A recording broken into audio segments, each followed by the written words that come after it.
You said you experienced depression, some form of depression or depressive feelings and sadness in prison. What were the thoughts that were coming up? What was happening? Well, there's a lot of uncertainty, which is the first thing That has to be scary. It is scary.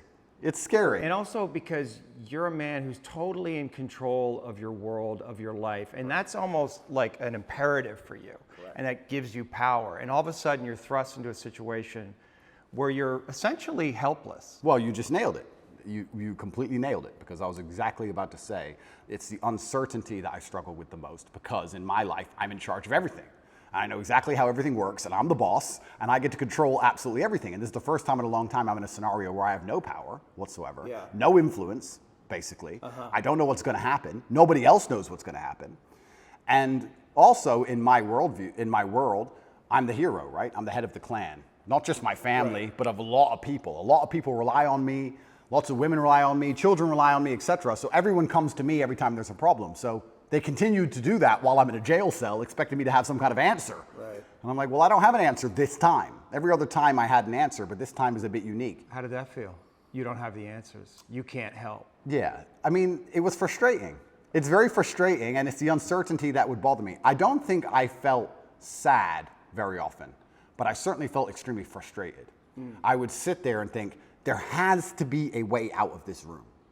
Not breakout, but like there must just be some words I can say, someone I can talk to. There must be a way. It's only a door. Like I can't just be stuck in this room. And it was hyper frustrating. Yeah, and the uncertainty of it is also scary, because in my situation, every 30 days they decide if they hold you longer or not. And I was encountering people who had been in there for years in my scenario. So. Well, the uncertainty is a form of torture, really. Oh, absolutely. Yeah, it's torture. It is torture. And it's designed to make you break. You don't know how long you're going to be there for. Nobody knows. You hear horror stories. You see other people getting out who've done worse things than you after a week because they've signed a piece of paper or admitted to something or whatever they've done a deal.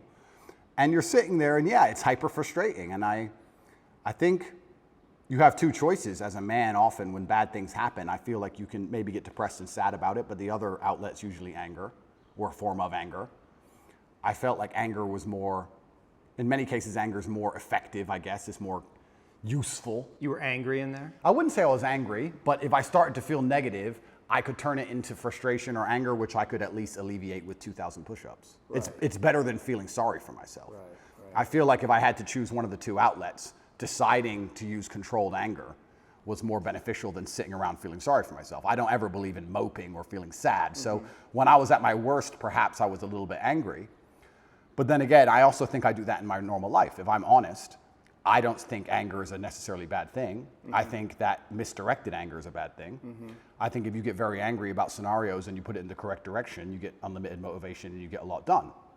The water behind the dam, it can be destructive, but if it's pushing through the turbine, it powers the town, right? So if I wake up and I go, I want more money, if I can get pissed off enough about it, I can do 36-hour work days, right? So there's nothing wrong with being angry in my world as long as you are putting it in the correct direction. It's uncontrolled anger, I think, is a problem. Right, anger can be used as a fuel, and it's necessary. And from my framework, anger sometimes is a mask for pain.